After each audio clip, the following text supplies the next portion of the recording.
Olá, muito bom dia para você que está aí ligadinho acompanhando a programação da TV Câmara Campinas. Estúdio Câmara chegando, estamos no ar. Hoje, sexta-feira, dia 27 de fevereiro. Olha, o tema do programa de hoje te convida a uma reflexão. Acontece na minha, na sua, na nossa casa. Não adianta falar que não, porque a gente sabe que acontece. Já se pegou pensando aí se existe um filho favorito da sua família? Então, aquela frase clássica de que a mãe e o pai amam todos igual, ganha contornos complexos quando olhamos para a ciência e para o dia a dia dentro das nossas casas.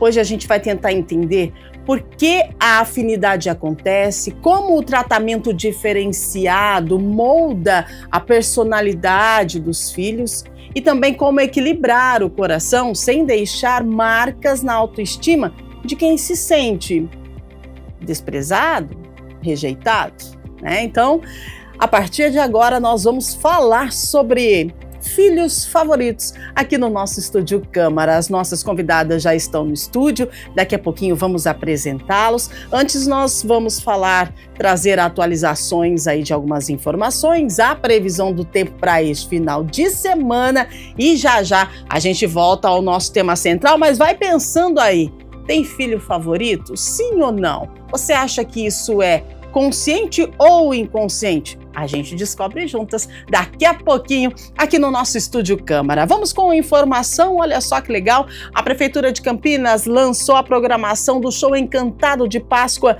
2026. O evento será realizado entre 13 de março e 5 de abril, com 14 apresentações gratuitas distribuídas em diferentes regiões do município, né? Esta será a terceira edição da iniciativa, que integra o calendário oficial da cidade. O projeto é promovido pela Prefeitura por meio da Secretaria de Desenvolvimento Econômico, Tecnologia e Inovação e tem um investimento superior aí a R$1 milhão. E você fique atento sobre esses eventos, né, desse show de Páscoa. Você pode acessar o site da Prefeitura para conferir data, horário e bairro onde eles vão acontecer. A Casa do Pavão realiza amanhã, sábado, mais uma edição do projeto Café com Literatura, aqui em Campinas. O encontro será das 8h30 às 10h30, com participação gratuita e classificação livre. O tema desta edição será a dança como um importante instrumento de linguagem na cultura afro-brasileira. O encontro vai contar com a participação das artistas de dança Renato Oliveira e também Flor de Alice, que irão conduzir a conversa e compartilhar experiências sobre a dança negra com expressão cultural, resistência e identidade. O público é convidado a levar ideias e um alimento para compartilhar. A Casa do Pavão está localizada na rua Ana Teles Moreira, 192, no Jardim Samambaia, aqui na cidade de Campinas. Participe! Agora sim, a previsão do tempo para este final de semana. Como é que será que fica o tempo hoje, hein? Vamos lá. Hoje, sexta-feira, sol com algumas nuvens, chuva passageira. À noite, nós temos aí muitas nuvens, mas o tempo fica firme, mínima 20, máxima 26. Para sábado, a previsão do tempo é de sol com algumas nuvens durante o dia e a mínima fica em 18, máxima 28. E para domingo, gente, não esquenta muito não, viu? Previsão do tempo para domingo é um dia de sol com algumas nuvens e a mínima fica entre 16 e a máxima 28 graus. Essa é a previsão do tempo, de acordo com o Clima-Tempo, para o final de semana aqui na nossa metrópole. E agora sim, a gente convida você para aprofundar um pouquinho mais ao nosso tema de hoje. Nós vamos apresentar as nossas convidadas, mas antes quero lembrar você, dentro de muitas casas existe uma pergunta que quase nunca é feita em voz alta, né? Será que existe um filho favorito? Você já perguntou isso para sua mãe e para o seu pai? Eu acho que não. Mas será que essa percepção pode marcar a autoestima, os vínculos e até relacionamentos na vida adulta? Hoje a gente vai falar como o favoritismo real ou percebido pode influenciar histórias familiares por toda a vida. Então, para conversar com a gente sobre esse tema tão sensível e necessário, a gente recebe duas especialistas com olhares complementares. A gente dá as boas-vindas à Priscila Gonçalves, ela é psicóloga clínica, neuropsicóloga e mestre pela Unicamp, referência em atendimentos no interior paulista e também ela é palestrante. Gente, seja muito bem-vinda. Bom dia, obrigada pela sua participação e presença. Bom dia, é um prazer estar aqui, agradeço o convite e a oportunidade da gente falar sobre um tema tão delicado e importante. Muito importante, e é por isso que nós temos aqui um time, né, de profissionais que vão nos orientar hoje. Para completar o nosso time, a gente dá as boas-vindas a Daniela Santos, ela é psicóloga em abordagem transpessoal e holística, e também ela trabalha com a programação neurolinguística. Seja muito bem-vinda, bom dia, obrigada. Muito obrigada pelo convite, é um prazer estar aqui. Você pontuou, já perguntou para os seus pais se tem um filho favorito? Eu tenho certeza que quem fez essa pergunta com certeza ouviu não, nunca, hipótese nenhuma, porque é aquele negócio, né, assumir, ninguém assume mesmo. Mas é uma realidade, né? É muito comum as pessoas terem essa percepção que é esse, aquele, o filho favorito, né? Pois é, e a gente vai falar sobre isso porque, de repente, você está aí em casa pensando, pois é, ela fala que não, mas as atitudes deles, né, direcionam, e a atitude fala para mim que o filho favorito é tal. Então a gente precisa entender. Vamos lá, Priscila. A ciência diz que cerca de 70% dos pais têm um filho favorito. Mas na prática, por que admitir isso ainda é um tabu da maternidade e da paternidade? Por que a maioria dos pais não admitem que tem um filho favorito? Qual que é a avaliação psicológica que você traz para a gente? Bem, em relação a isso, a gente tem que lembrar do nosso social. Nós temos respostas socialmente aceitas. Por exemplo, se eu pergunto para você como vai, automaticamente você vai me responder, estou bem. Gostaria de algo? Não, muito obrigada. Isso. São respostas socialmente esperadas. E socialmente esperadas e avaliadas positivamente. Então, quando eu falo a pergunta, você tem um filho favorito? É a mesma coisa de eu perguntar se você ama mais um filho do que o outro. E isso socialmente não é aceito. Eu tenho 2 filhos, como eu posso amar um mais do que o outro? Né? É aquele processo de validação social, mesmo sabendo que o amor existe de forma diferente. Então, assim, socialmente o que é aceito? Nós amarmos nossos pais, nós cuidarmos dos nossos pais amar incondicionalmente e igualmente todos os filhos. Muito bem. Pois é, gente, é algo bem delicado de se trabalhar, principalmente nos dias de hoje, né, em que nós estamos lidando com tecnologia, nós estamos lidando aí com um distanciamento entre pais e filhos, né, esse mito da perfeição parental, muitas vezes, impede que os pais busquem ajuda, né, antes que esse dano na relação aconteça, porque a gente pode falar, sim, que é algo que vai machucar muito, que vai mexer na questão emocional daquela pessoa que entende que os pais têm um filho favorito, né? Então, quais são os fatores que levam que influenciam, né, a escolha de um filho? E aí, quando a gente percebe que tem um filho ali escolhido favorito, isso causa o quê na nossa saúde mental, Daniela? O que pode acontecer? Isso mexe muito? Olha, o que acontece? O que leva sempre são fatores mais inconscientes, sempre vai ter uma afinidade, né, de pensamentos mais parecidos. E o que acontece?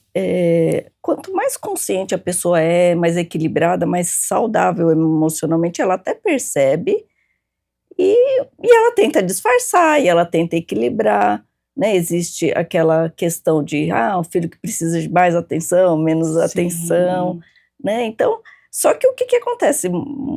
muitas pessoas não vão ter até autoconhecimento de entender seus sentimentos. Então, elas são arrastadas e às vezes fica num ponto cego mesmo.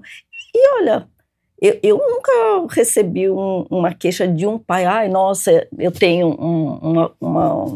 um conflito, uma aflição, porque eu sei que eu gosto mais de um do que o outro. Isso aí eu nunca ouvi. Eu sempre ouço os filhos que sofrem com essa percepção, né?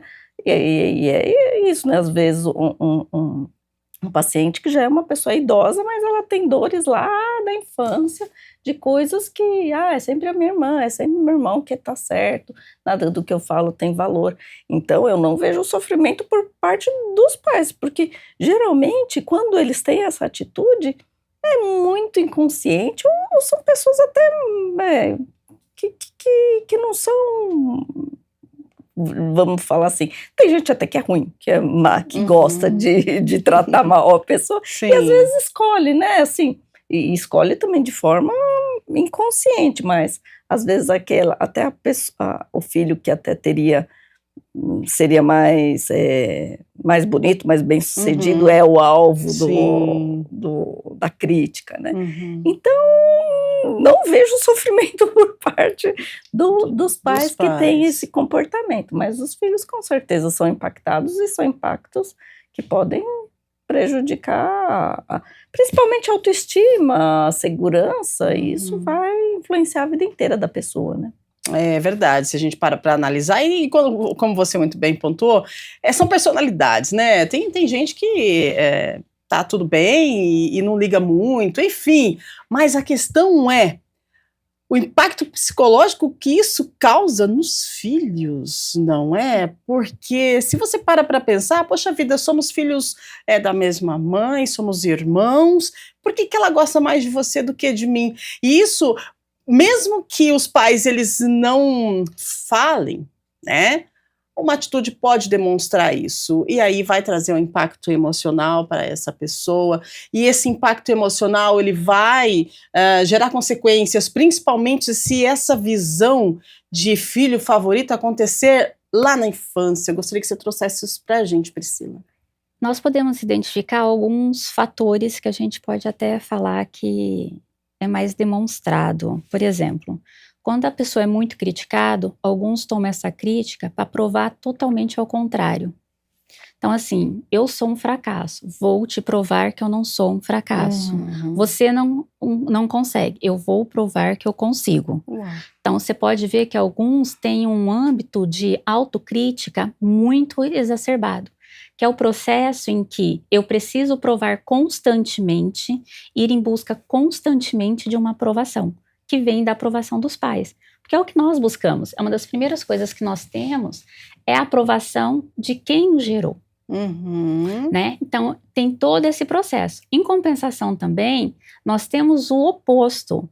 Quando você planta a sementinha do fracasso, a pessoa fica falando, eu não preciso provar nada, porque eu já sou um fracasso frente a essa situação. Né? Então, assim, não, uma das duas com certeza vai acontecer. Normalmente, nos primogênitos, a gente pode perceber que tem mais essa coisa da responsabilidade, do exemplo de ser sucesso desse processo, né? Mas o que acontece?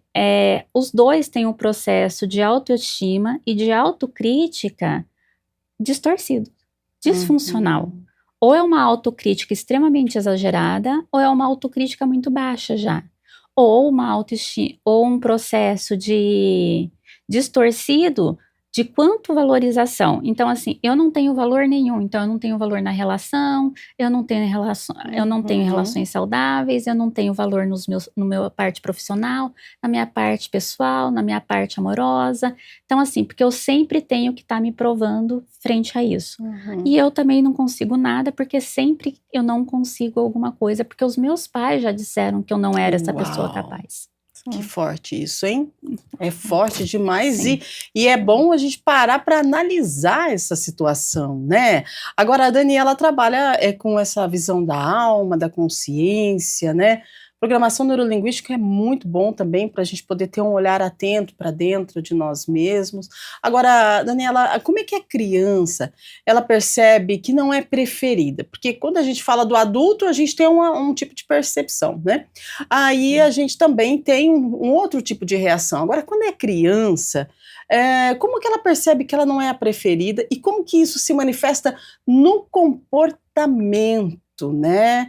Em alguns casos, o favorito, ele internaliza a identidade de filho exemplar e isso pode trazer consequências. Agora, aquele que não se sente o favorito, como que essa criança ela vai transbordar esse sentimento de, tipo, minha mãe não gosta de mim?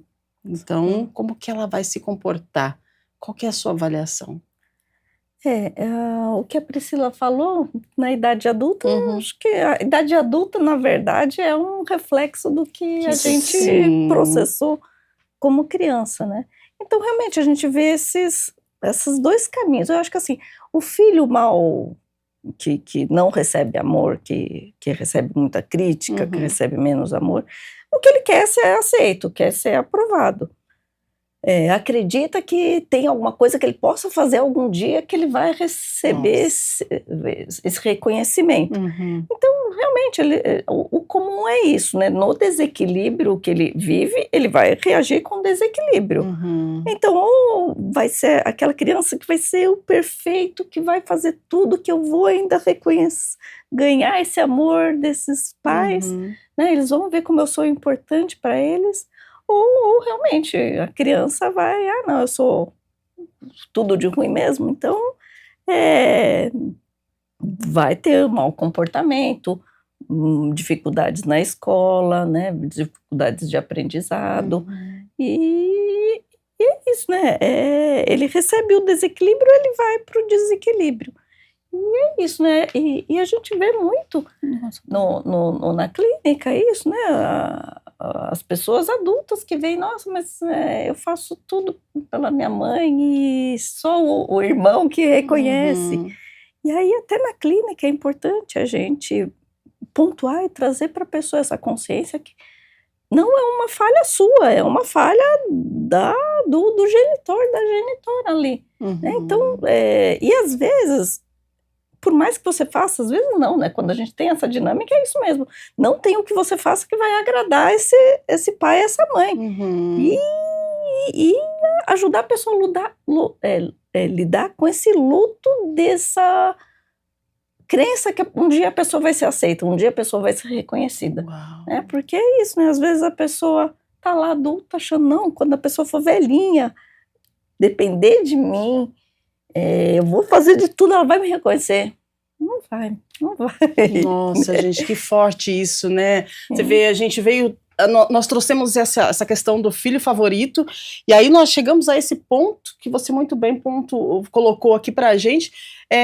Eu já vi isso, né? E é interessante a gente pensar que isso começou lá na infância com a questão do ser aceito ou não, ou ser o favorito ou não pelos pais. Olha só, quando ele ficar mais velho, ele vai precisar de mim e eu vou estar aqui para ajudar. Então, isso é um reflexo, de repente, dessa ação que pode ser consciente ou não do favoritismo dos filhos. É interessante demais essa sua colocação. Agora, o filho que não é o favorito, ele vai crescer achando que ele tem que ser aceito. Então, ele vai ter que fazer de tudo para ser aceito. Então, vai ser, de repente, aquela pessoa que faz tudo para todo mundo, que é uma pessoa super agradável. Por quê? Porque ela precisa fazer algo para se sentir aprovado, para se sentir aceito. Beleza. Agora, e aquele filho que é o favorito? Ele tem uma identidade do filho favorito, ele é o filho exemplar, mas ele vai, em contrapartida, ele vai ter que crescer sendo sempre o filho exemplar para ser o favorito ou não, Priscila? Não. O que acontece, muitas das vezes, você distorce o processo de consequência. Uau! Porque o que acontece? O processo de consequência, ele é ligado diretamente as suas ações. Uhum. Então, você faz uma ação, eu derrubo um copo, como consequência, o copo caiu e quebrou. Tá. Você pode chamar a minha atenção por isso, Uhum. você pode me acolher em relação a isso e pontuar para que eu tome mais cuidado da próxima vez, ou você pode ignorar este fato. Tá.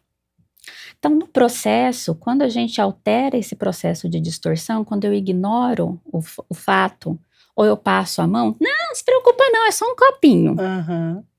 Então, o que acontece? Nós temos que ver que você vai reduzindo a consequência do processo. Então, o que acontece? Tudo que eu faço, independente do que eu faço, ele é visto positivamente. Minha mãe me ressalva, eu tirei nota ruim. Foi seu professor que não explicou a matéria direito. Uhum. Mas foi seu irmão que não te ajudou. Mas fui... Então, assim, você vai passando a mão na cabeça e vai ressaltando esse processo de consequência e tirando a culpa. Tem uma camiseta que eu gosto muito, eu vi isso uma vez no shopping, nunca mais esqueci. A culpa é minha, eu ponho em quem eu quiser. Uau! Então, o que acontece? Eu tiro a culpa do indivíduo e transfiro para terceiros. Então, essa pessoa normalmente vai terceirizar as culpas, as consequências, como também a responsabilidade disso ser feito. Então, o que acontece? Tem a louça para lavar. Seu irmão não lavou a louça? Uau. Você fez o exercício, não deu certo? Seu irmão não te ajudou? Você caiu, seu irmão não te amparou, derrubou você, não estava de olho. Vem todo esse processo de terceirizar essa responsabilidade que cabe a você. Né? Então, assim, a gente tem que tomar muito cuidado com isso, porque o que acontece? Às vezes, nós tiramos o processo muito bom, que é ensinar as pessoas a se frustrarem. Dentro da psicologia, nós temos um processo chamado a baixa tolerância à frustração, que faz com que as pessoas tenham baixa tolerância. Eu recebi mensagem. Eu tenho pacientes que me mandam mensagem. Eu falo para eles, a mensagem é instantânea, a resposta não. Por quê? Você vai me mandar mensagem, principalmente no WhatsApp, mas eu tô atendendo alguém. Eu vou te responder? Não, porque quando eu tô com você, eu não respondo os outros.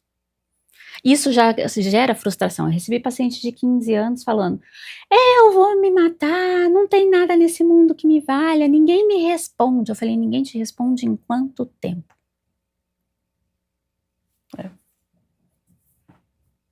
Sem tolerância nenhuma, Sem tolerância nenhuma. Então, quando a gente favoritiza, a gente tira esse processo de consequência, responsabilidade e de frustração. Excelente, muito bem explicado e mais sério do que a gente imagina, né? Tem um estudo da Universidade da Califórnia que mostrou que, ao contrário do que pensamos, o primogênito costuma ser o favorito pelo peso da primeira experiência, né? Qual que é a sua avaliação sobre isso, Daniela? E como que a gente vai lidar com essa quebra de expectativa do caçulo ou caçula, né? Ser o queridinho. Todo mundo fala, caçula é o queridinho da mamãe. Eu não sei se é o queridinho. A minha percepção é que, assim, realmente o primeiro é aquele que é de cristal. Aí vem o segundo, O terceiro então, coitado, né? Então, assim, eu acho que o terceiro o caçula é mais livre, né? Porque, né, deixa, ele sobrevive. Eu acho que tem menos expectativa, inclusive, né? Em cima do primogênito tem mais expectativa, mais cobrança, sim. Eu acho que tem essa questão de, às vezes, né, quando é uma criança muito mais nova do que as outras, até tem, né? Vira o bibelozinho da família. Sim. Mas acho que só por ser estar na série, o último, acho que acaba tendo mais liberdade mesmo, menos cobranças. E fora que a criação ela é dividida com o filho mais velho, então o filho mais velho tem a responsabilidade de ajudar na educação, no cuidado com os filhos mais novos. Você pode perceber isso antigamente, que o pessoal tinha 10 filhos. Como 10 filhos sobreviviam? Aham. É porque os Um cuidava 3 do outro, primeiros né? cuidavam dos 7 menores. Exato. Você entendeu? Não é porque a mãe dava conta, Uhum. que é humanamente impossível. Verdade. Mas aí os mais velhos é cuidando do mais novo, e assim vai passando. Mas normalmente o mais velho assume a responsabilidade perante todos os outros filhos. Sim. Olha Sim, só, sim. interessante a gente notar que essa memória afetiva, né, da primeira vez que foi pai ou mãe, ele cria um laço difícil de ser replicado, igual você trouxe agora, né? Sim. Tipo assim, o primeiro é sempre o primeiro, depois o segundo, depois o terceiro, os próximos filhos, né? Então, o favoritismo, ele pode ser subjetivo, então às vezes os pais tentam ser justos, mas o filho se sente excluído, de repente. Como é que a gente tira essa percepção? Como que vocês trabalham para poder melhorar isso, para poder, de repente, virar a chave, para poder explicar que não é assim, que as coisas, de repente, pode ser só uma percepção, né? Porque isso vai refletir na vida adulta. E aí, se a gente para analisar, essa vida adulta, ela pode ter algumas situações aí em que a pessoa possa perder uma oportunidade muito grande por conta dessa situação que ela foi criada lá quando criança. Por favor, Priscila. Eu sempre falo que nós somos resultado de tudo que vivemos até hoje, de bom ou de ruim. Uhum. Então, tudo foi útil para nós, para fazer nós o que somos hoje. Mas também nós somos responsáveis por tudo aquilo que nos afeta.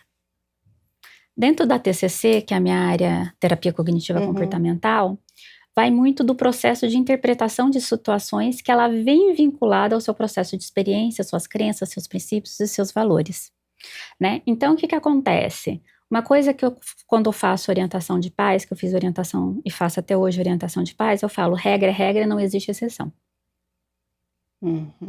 Porque a partir do momento que você abriu exceção, você privilegiou alguém. Isso. Então, assim, a regra tá clara, não bata em ninguém. Eu fui lá e bati em alguém. Eu fui lá e bati no meu irmão porque ele tava me cutucando.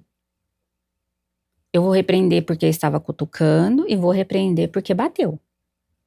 Nós temos maneiras mais adequadas de posicionar sobre isso. Por exemplo, nós ensinamos crianças. Quando alguém te bater, você fala pra tia. Ou você chama o adulto. Aí você chama o adulto que não repreende quem fez de errado. Sim. Então, ela entende que aquilo não é tão errado assim. Né? Então, a gente pode perceber que algumas coisas nós temos que tomar muito cuidado nesse processo. Então, o que eu sempre falo para os pais, o favoritismo, ele vai existir. Ele existe em qualquer tipo de relação, não é só pai e mãe, ele existe em qualquer tipo de relação que você viva. Você vai ter o favoritismo, o favorita, a favorita, que você tem mais afinidade de personalidade, de pensamentos. Bateu o santo. Traduzindo no português cultural. O santo bateu. O santo bateu, deu certo também. O santo não bateu, também não deu certo. E nós temos a ideia de que o amor é incondicional, o amor é igual, e não é. Então, por isso a gente tem regras, porque as regras, elas não são negociáveis. Elas se tornam diferentes com o passar dos anos. Mas elas não são negociáveis. Quando a gente negocia a regra, a gente privilegia alguém. Muito bem. Aí a gente coloca essa pessoa acima daquela regra e o outro vai perceber. Se eu recebi a punição pela mesma coisa e o outro não, então eu sempre falo para os pais, a gente tenta o máximo possível não negociar regras. Porque se a gente negocia, a gente abre espaço para o privilégio. Perfeito, olha aí. Se você negocia regras, você abre espaço para o privilégio. Muito bom. E agora, como é que a gente distingue? Vocês falaram algo que me chamou a atenção. O amor da afinidade. Né? Porque tem diferença, amor e afinidade? Você pode trazer pra gente, Dani? Porque, assim, eu tenho afinidade por ele, mas isso significa que eu amo mais ele? Ou não? Nossa, essa pergunta é porque assim, né, não são coisas, o amor não é uma coisa tão quantificável quanto a afinidade. A afinidade, eu acho que é uma coisa até até mais clara, mas que dá para ver no comportamento, no Sim. discurso. E o amor é uma questão de sentimento mesmo. Uhum. Então, claro que assim, acho que o clássico é aquilo, eu amo todos os filhos iguais, mas tem aqueles filhos que precisam mais de mim, então eu vou lá e invisto mais, dou mais orientação, às vezes dou até mais dinheiro, mais cuidados, né? E os outros percebem que isso é amor, mas não é amor, isso aí é uma quantificação que pode ser interpretada ou não, né? Mas é claro que é mais fácil a gente demonstrar amor com quem é mais receptivo, amoroso, né? Eu tenho 2 filhos, um é super carinhoso, o outro já é mais rebelde, mais... Claro que as demonstrações de afeto vão ser mais fáceis e é capaz que aconteçam mais para aquela criança que recebe melhor o amor, que demanda mais amor. Você tinha perguntado também sobre, mas quando os pais realmente se esforçam ali para demonstrar e para dar o mesmo amor, o mesmo cuidado, mas tem algum filho que se percebe menos. Sim, porque às vezes na personalidade tem pessoas que já são mais carentes, que são mais sensíveis, então às vezes não tem essa injustiça, esse desequilíbrio que a criança percebe. Porque às vezes é uma criança que demanda mais mesmo, né? E como pais, a gente tem que ter a maturidade, ter o autoconhecimento, ter a percepção, ter a justiça de tentar equilibrar, porque realmente é muita coisa acontecendo ao mesmo tempo e às vezes é difícil você ser justa. Porque o comportamento dos filhos nem sempre dá para ser... Não dá para a gente tratar igual, diferente, às vezes, né? E como não cair na injustiça com isso? Né? Mas claro que vai ter o filho que, né, quando é adulto, vai ser o que você sabe que pode contar mais, é aquele que você pode falar dos seus irmãos, isso como qualquer relação humana, né? Mas eu acho que pais minimamente saudáveis vão amar todos os filhos e desejar o melhor para eles, por mais difíceis que eles sejam ou não, né? Essa questão, por favor, pode pontuar. E completando a fala, a gente tem que lembrar que o amor é algo construído. Uau! Não é algo que de imediato acontece, é algo que você constrói no dia a dia, mas que você também quebra no dia a dia. Por exemplo, ela falou do filho rebelde. Quando você tem alguém que você tem uma dificuldade de contato, é mais complicado o processo, né? Então, a gente tem que tomar todo esse cuidado. É mais fácil amar realmente quem é mais gentil do que quem é mais turbulado, né? Então, a gente lembra que o amor é algo construído diariamente, constantemente. Excelente, muito bom. Agora, quando a gente fala de afinidade, é interessante a gente pensar assim, primeiro eu quero abrir uma coisa para vocês, que foi difícil para eu entender essa questão aí para trazer para o programa, porque em casa também temos irmãos, entendeu? E é assim, gente. Aí eu fui buscar entender, afinidade, né, não pode virar privilégio e nem hierarquia dentro de casa. A gente tem que cuidar muito com isso, porque quando vira hierarquia, né? Quando que vira privilégio a afinidade? E aí a afinidade é amor ou não? Tá vendo quantas perguntas para a gente tentar achar respostas, né? Nessa questão de filho preferido. E a hierarquia dentro de casa é algo bem delicado, que tem que ser pontuado e avaliado também pelas nossas psicólogas, porque esse negócio de hierarquia do filho preferido é ruim, hein?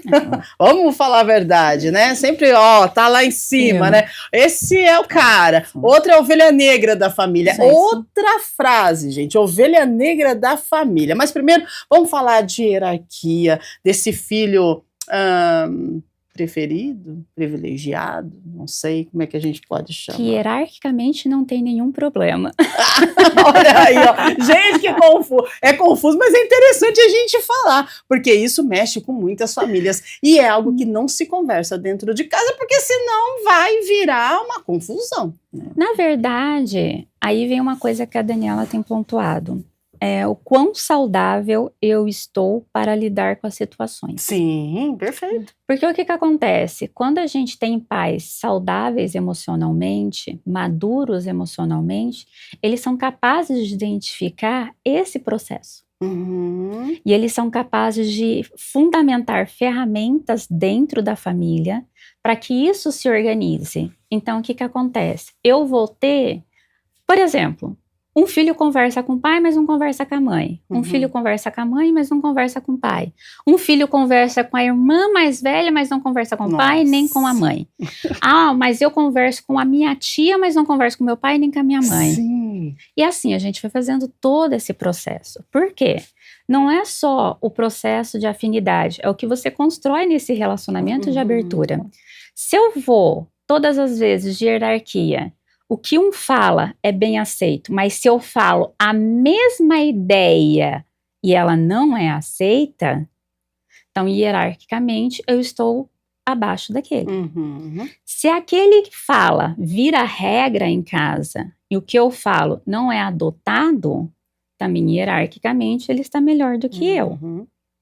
E assim nós vamos criando. Mas aí nós temos que ter a ideia de que, por exemplo, nas orientações de pais eu falo que a gente tem algumas tentativas de organização de coisas, né?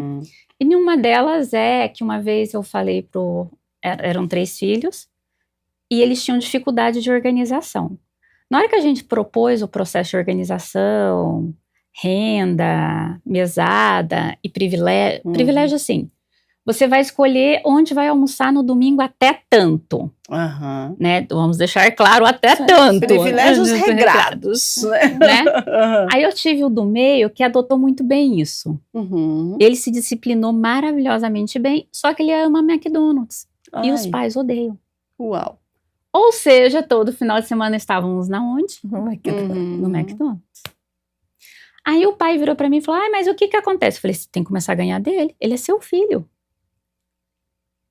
Como ele consegue pôr a toalha no lugar e você não? Uau! Então, hierarquicamente, quem ganhou o privilégio? O filho do meio. Porque ele adotou mais rápido e ele viu uma oportunidade de. Ele isso, gente. Ele jogou com as regras, né? Jogou com as regras que tinha. Uau! Esperto, menino. Espertíssimo. Ele era um amor, assim, porque ele era rápido em entender o ambiente. E virar pro lado dele. Isso é uma característica de personalidade. E vai variar de pessoas para pessoas. Muito bem. E a ovelha negra da família, hein, Dani? O que você diz sobre isso? Porque toda família tem uma ovelha negra. E o que é ser ovelha negra? Por que, né, as pessoas falam dessa forma? A ovelha negra é aquela que não segue o que é esperado, o que passa, né, não segue os lemas da família. Proposto, na verdade, o que é proposto. E aí, depende, né, porque existem famílias que são saudáveis. Eu tenho uma ovelha negra realmente, que é uma pessoa que acaba até vivendo marginalizado de forma social, com um comportamento muito complicado, né? E existe aquela família que às vezes parece saudável, mas não é, uma família toda complicada ali, ou às vezes parece mesmo disfuncional. E a ovelha negra é aquela que sai daquele sistema que já está adoecido. Né? Então, nem sempre quando apontam a ovelha negra realmente é uma pessoa, às vezes pode ser a pessoa mais saudável do sistema. Né? Mas ela não obedece àquele sistema ali que autoritário, violento muitas vezes, né? Então, nem sempre esse rótulo de ovelha negra é uma coisa negativa quando a gente vai ver de um ponto de vista da saúde mental daquele indivíduo. Então, na Excelente. verdade, às vezes romper é você vencer e conseguir construir uma identidade com mais autenticidade, com mais saúde mental. Excelente. Pode pontuar, por E- favor, Priscila. Não, é que eu estou concordando com ela, é que as termologias têm preconceitos já formados. Sim, Verdade. exatamente, total. Então, quando a Total. gente fala assim, a ovelha negra da família, você já pensa na pessoa que é drogada, vive Uhum. marginalizada, não tem responsabilidade nenhuma, Isso. é a pior das faces, e nem sempre é essa. Talvez foi aquela saudável que conseguiu fazer algo que a gente tenta trabalhar em consultório, que é romper o vínculo com o que não é saudável. Uhum. E às vezes romper o vínculo com o que não é o saudável é romper o vínculo com a família. Exatamente. Porque é disfuncional. E é um dos piores vínculos que existe, porque é da onde nós viemos, é a nossa Uhum. identidade. E você se reconstruir fora daquilo, sendo a ovelha negra, Exato. é uma carga que você carrega bem grande. Muito bem. Bem interessante todas essas colocações aqui que nós estamos falando de favoritismo, de filho preferido, né? Agora, o seguinte, gente, o filho favorito, o filho preferido, né, ele sofre aquela expectativa de ser perfeito e ter que cuidar dos pais no futuro, porque o filho que não se sente favorito, ele vai pensar assim, nós falamos no início aqui, você vai ver, eu vou fazer, você aceita, eu vou aprender, e se ele não consegue, ele passa a vida toda nessa tentativa e não é aceito, ele vai pensar assim, mas quando precisar do cuidado, eu vou cuidar, e aí sim eu vou ser aceito. Ok, falamos sobre isso. Agora, aquele filho que é o favorito, será que os pais têm a expectativa de serem cuidados por esse filho favorito no futuro? E ele vai ter que carregar isso com ele por toda a vida? Vamos lá, Dani. Sim, é um discurso que sentimos, né? Porque, na verdade, é uma delícia ser o filho favorito, né? Dani, você é a filha favorita? Eu acho que não, mas... mas eu conversei exatamente sobre esse ponto até com uma amiga. Olha que legal. Que o que acontece? Chega num momento que vira peso. Né? Exato. É muito legal. Ela é a que faz, ela é a companheira, ela que... eu só posso lidar com ela, mas suas irmãs... Quando? Se atrasa, né? É maravilhoso. Eu sei que eu sou especial, tem aquele sentimento, mesmo que não seja falado. Mas chega uma hora que vai pesando, né? Mas só ela para marcar médico, só ela para ser responsável por isso. E às vezes foi uma coisa que a pessoa mesmo foi puxando para ela, exato, e reforçando, né? Porque o negócio reforça o outro, né? Se eu sou favorito, eu quero sempre ser favorito, né? Vai chegar uma hora que eu vou precisar fazer alguma coisa para ser favorito, porque aquilo já não vai me satisfazer o meu ego. Eu quero ser mais favorito, mais ou menos isso, né? Sim. E uma hora, muitas vezes, principalmente na velhice dos pais, vira um fardo. Mas é uma coisa que foi alimentada durante uma vida, né? Aí sair desse lugar de bonzinho, de salvador, de o preferido, de o queridinho. Nossa. É doloroso também, né? E é doloroso e frustrante, eu acho que tanto para os pais quanto para o filho, não é, Priscila?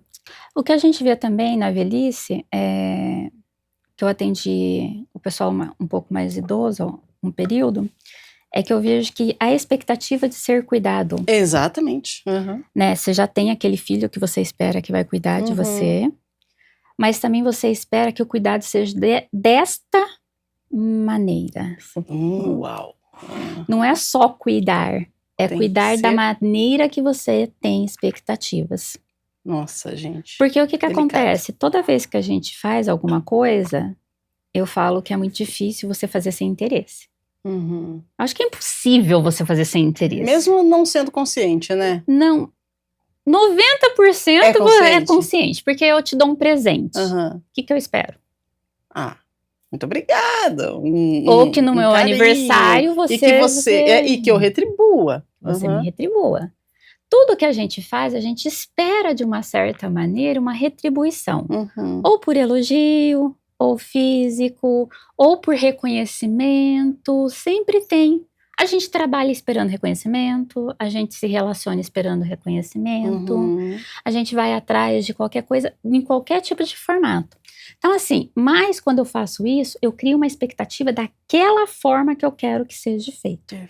Então, assim, os pais ficaram idosos. Eu quero que você cuide de mim, mas de que maneira? De maneira A, B, C. Se você fizer X, Y, Z, eu estou cuidando de você, mas não do jeito que você espera. Nossa. E aí eu falho como cuidador. E eu vou ser cobrado por não estar fazendo isso. Ah, mas não sei quem, o filho liga toda semana. Eu ligo uma vez por semana, já não é o suficiente. Ah, não sei quem, o filho abriu mão de tudo para cuidar da mãe que está necessitando disso. Mas assim, qual que é o custo de tudo isso? E o pessoal esquece também que você só é capaz de dar aquilo que você tem. Exato. E isso não significa que eu te ame menos. Só te amo à minha maneira. Uau, impactante, forte demais, mas é necessário a gente falar sobre isso, né? Filhos favoritos, você que está aí iniciando essa sua caminhada, né, de pai, de mãe, enfim, de cuidadores, né? Precisa tomar um pouco de cuidado com essa situação aí de favoritismo, né? Ou de repente... Não sei, gente, eu só sei que família é algo assim que é família, tem coisa que a gente não discute, né? Eu não sei se família a gente discute, porque olha só, somos pessoas totalmente diferentes, somos pessoas em mudança constante, né? Quando a Priscila trouxe a questão do lá quando precisar de cuidado, eu quero ser cuidado da forma que eu preconizei. Ok, mas como? Se nós estamos em constante movimento de mudança, né? Você ontem era uma coisa, hoje você já pensa um pouquinho diferente, amanhã, daqui 5, 6 anos, você tem todo o direito e é natural que você seja uma pessoa diferente. Então, a gente precisa tomar cuidado com essa questão aí dos nossos filhos, e a gente também tem que analisar e avaliar que a gente cria filhos, mas é para o mundo, a gente não pode criar o filho esperando que ele volte para que cuide da gente como forma de recompensa pelo cuidado que você teve com ele. É bem delicado, é uma linha bem tênue quando a gente fala de cuidados. Agora, vamos para um churrasco de domingo lá em casa, e aí tá lá todo mundo reunido, e a mãe chama você e fala assim, olha, porque o seu irmão, eu não aguento mais, porque isso, porque aquilo outro. Beleza, falou, olha só, o que o favorito tá fazendo a minha mãe e meu pai passarem. Eu vou conversar com ele, porque se ela me chamou e contou tudo isso, eu vou resolver esse problema. Irmão, vem aqui. Você tá falando isso pro favorito, tá? Você tá rindo aí do outro lado, é porque já aconteceu isso com você. Irmão, vem aqui. Olha, porque você está fazendo isso para nossa mãe. Você está errado, tá? O irmão baixa a bola, vai pro cantinho dele. 2 dias depois, você liga para sua mãe, mãe, tudo bem? Tudo bem. Ué, o que será que aconteceu com a mamãe? Que ela está diferente comigo. Entendeu o cenário? Agora vamos às nossas psicólogas. A mãe, ela quis falar do favorito para você, para o outro filho, por quê? Ela teve necessidade de se expressar? Ou ela queria mesmo que você intervisse e falasse para o favorito que ele está causando algo que não é tão bom assim ou desconfortável para aquela mãe, para aquele pai? Vamos lá. Vai você, Dani. Olha que cenário que eu montei aqui agora. E te garanto que você tem um desse na sua casa também. Vamos lá. É claro, né? Pode estar acontecendo várias coisas, né?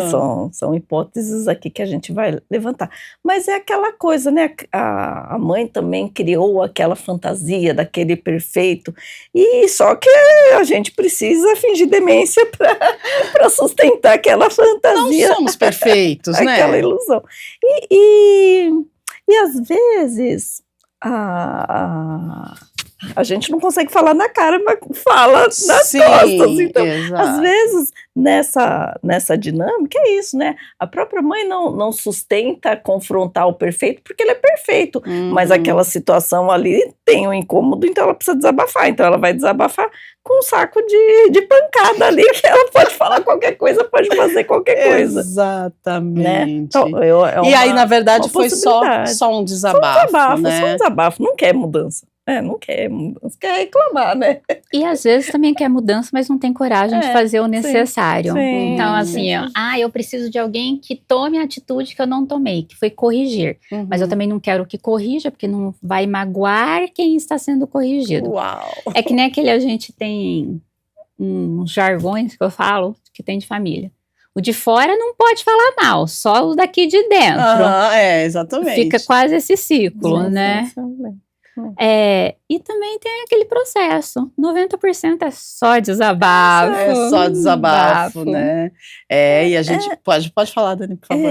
A gente está nessa discussão, que acho que é super pertinente, mas eu queria trazer um ponto que é muito, na clínica a gente vê demais, que na verdade eu acho que, tirando assim desses pais meio narcisistas que escolhem, né, o predileto, mas é uma coisa que na clínica a gente vê demais, que a diferença da forma que os filhos de casamentos diferentes são tratados. E como isso é destruidor para os filhos, né, dos casamentos anteriores, que não tem nada a ver com afinidade, com nada, porque tem gente que parece que desliga a chave do amor quando entra num relacionamento novo. Olha, né? é bom vocês tocarem nesse assunto. E tem filhos até que percebem que os enteados dos pais são melhor tratados do que eles próprios.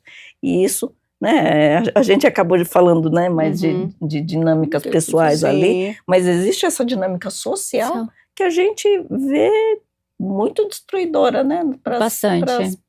Para as pessoas. Principalmente quando você entra num relacionamento, alguém já tem de um casamento anterior e os dois resolvem ter um filho. Esse realmente já entra para a hierarquia privilegiada, já entra para o favoritismo. Por quê? O outro não vai amar, socialmente que a gente ouve, o que não é meu filho. Então, o que acontece? Não é meu filho. Não é meu filho de verdade. Sim. Já começa assim. Sempre vai ter isso. Ai, não é meu filho de verdade. Ai, é meu enteado, é filho do outro casamento. Em compensação, a gente vê pessoas também que passam a amar sem nenhuma diferença. Né? E isso é muito legal de ser visto. Raro, mas é muito legal de ser visto. O que a gente vê na maioria não é meu filho, não preciso me preocupar, é adotar. E a própria família fala, isso é do outro casamento. Nossa, gente, é pesado, né? É pesado isso. Muito pesado. E precisa ser avaliado com mais atenção. Agora, já que a Dani trouxe essa questão, né, de filhos de famílias reconstruídas, essa é a palavra correta, tem também aquela questão de filhos que são neurodivergentes, que também precisam, de repente, de um pouco mais de cuidado, vamos dizer assim. Não é que é um pouco mais de amor, eu acredito que é um pouco mais de cuidado. Agora, como explicar isso, Dani, para outros irmãos, sem gerar aquele ciúme ou a sensação de abandono quando é uma família que tem filhos neurodivergentes? Nossa, isso é dificílimo, né? Porque geralmente os pais não têm como não estarem realmente super atentos, super preocupados com aquela criança que vai ter mais necessidades. Então, eu acho que assim, que orientação poder trazer para os pais nessa situação, porque assim, naturalmente é muito difícil não deixar o outro abandonado, não deixar o outro se virar sozinho, porque, né, você está lá administrando aquele incêndio como não ser injusto, assim. Lembrar que você tem um filho que, por mais forte que ele pareça, ele precisa de olhado, precisa de tempo, então assim, precisa arrumar um tempinho para dar uma atenção exclusiva para aquela criança, para aquele outro filho, trazer ele para os cuidados sem sobrecarregar, né, porque também tem muito disso. Não, você tem que cuidar do seu irmão, Sim. que também não é justo, né? Se é pesado para um adulto, imagina para uma criança ou um jovem, né? Então, trazer, mas de uma forma amorosa, e não deixar de olhar para essas necessidades dessa outra ser humano também que tem necessidades. Mas realmente logisticamente, humanamente difícil de não cair nisso, e é uma queixa comum, né, desse irmão, que coitado, né, ele tá lá sobrevivendo, né. Tem um documentário da BBC, ele é da década, deixa eu me corrigir, ele é de 2012, 2013. No documentário, o pessoal pergunta como é ter um filho neurodivergente ou que tem uma demanda diferenciada. E aí tem uma família, tem a criança na frente, neurodivergente, e o irmãozinho atrás. O irmãozinho já ficou lá atrás. Aí tá os pais sentados, a criança em pé atrás e o neurodivergente na frente. Não, que ele vai falar, não, foi um privilégio, ele mudou minha vida, ele me fez ser pai. O de trás, ele vai fazendo assim. Ele vai murchando. Sim. Você vai vendo que os olhos dele vai enchendo de água. Mas ele firme. Então, foi a melhor coisa que aconteceu para nós. Nós fomos escolhidos por Deus. E assim... E ele lá atrás, No final, é um documentário que dura 1 hora e pouco, vai fazendo várias perguntas a vários casais. Sim. Essa criança já não tá lá. Nossa, gente. Aquilo deve ter demorado umas 3 horas, 3 horas e pouco. Sim. Mas ela não está lá no final do documentário. O quanto pesa ser invisível também. Exato. Então, sempre que eu tive a oportunidade de orientar pais com neurodivergente, a gente sempre fala, reserva um momento de qualidade, não é quantidade, é qualidade. Uma coisa só nossa, contar história, fazer unha, sair para jogar bola, cortar cabelo, eu preciso levar essa criança para cortar cabelo. Se é homem todos os meses, se é menina de 3 em 3 meses... Se tiver franja, é todo mês. Faça daquele um momento único, mas que você esteja presente naquele momento. Não que você saia e fale, a gente precisa voltar que seu irmão não pode ficar sozinho. Seu irmão tá... Não. Meia hora, eu sou sua mãe integral. Eu sou seu pai integral.